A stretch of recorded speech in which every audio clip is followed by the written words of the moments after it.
Y'all, it's your boy Martin, aka the Boxing Purist. Welcome to the Truth and Absolute channel where I speak the truth and nothing but the truth. So help me, good God Almighty. Happy Sunday to you guys. And before anything, if this is your first time here, make sure that you hit the subscribe button. If you want to show love, hit that share button. You know what I'm saying? Drop a comment down below, hit the like button. Let's get right into this one. So, your boy put his thinking cap on again. And you know what happens when I put my thinking cap on, man? I come with something random, and sometimes I would like to believe that I make some key points. If I don't, just drop it in the comment section. We could talk about it then. But I'm talking about the business of boxing and where it stands right now. You see, boxing took a sudden turn at some point. I can't pin when it happened. A lot of people like to blame Floyd Mayweather for where boxing is now, but I disagree with that. I disagree, and I'm going to explain why I disagree with that. Because everyone likes to sell the idea that everyone is protecting their O, therefore that's why boxing is suffering. But I disagree, and I'm going to tell you why I disagree, man. Because boxing, okay, the business of boxing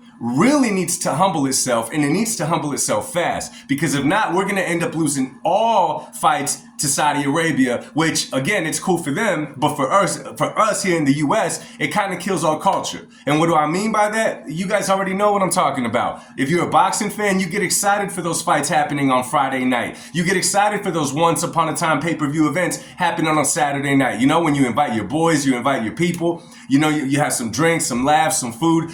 That is some stuff that is part of our culture. It became part of the boxing culture here in the States. You know what I'm saying? I know a lot of you guys can relate to that.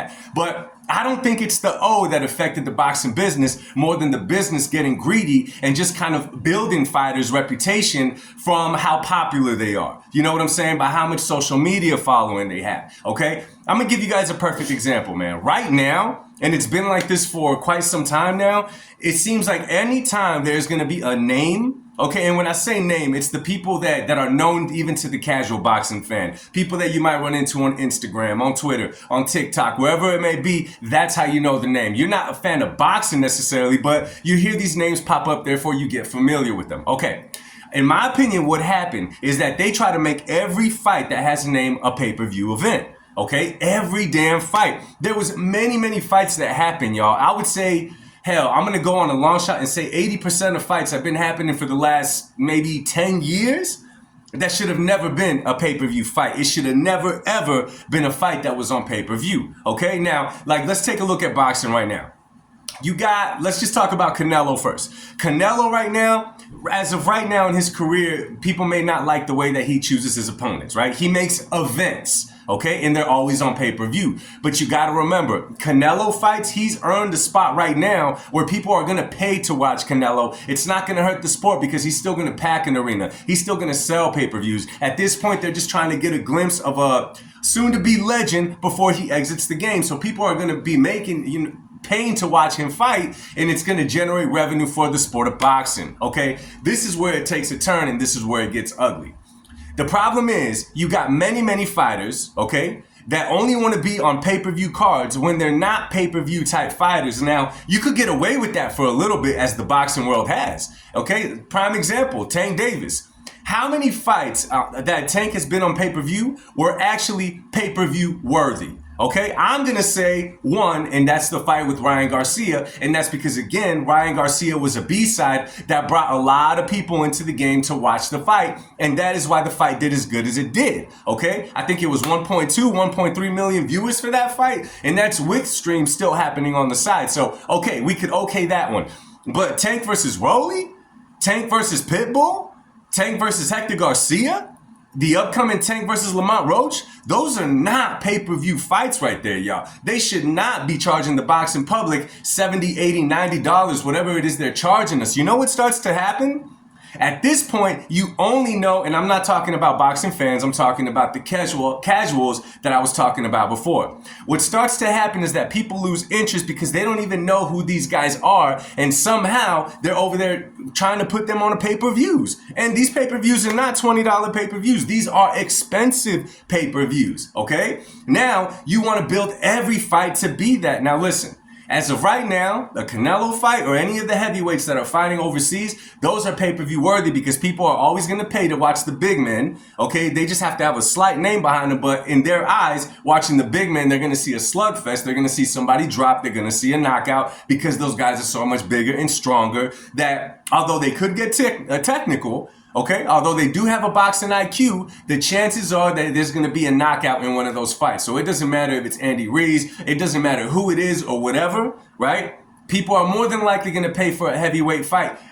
Question to you guys. You guys are probably, talk to somebody and they said, what are you doing this weekend? You said watching boxing, and they ask you, is it heavyweights? I've experienced that. I'm pretty sure that you guys have too. So when you go down the line, okay, of the Devin Haney's, even Ryan Garcia, depending on who he fights. If y'all remember, Ryan Garcia did a lot of fights, I think it was on Showtime or DAZN, that were not pay-per-view fights. Now, I'm going to say it right now, Ryan Garcia brings a bigger crowd than a Tank Davis, but somehow Ryan Garcia was fighting on regular basic TV, whether it was, I can't remember, it's been some years now, but it wasn't all pay-per-view fights is what I'm trying to get at. And in today's day, they try to sell everything like a pay-per-view and it hurts the sport. Let me put it to you like this, and a lot of you guys who are a little bit older, like my age, you guys remember this. You remember once upon a time, if you knew somebody that was a musician, that was trying to make it big, before the internet, before all that kind of stuff, right? Y'all remember the days of making a demo? Y'all remember the days of people making a demo and selling them to you or handing them to you just to listen? And little by little, you kind of built a name, right? You weren't charging $20, $30 for CDs. You were charging $5 donations for it, even giving them away because at the time you were just trying to make a name for yourself.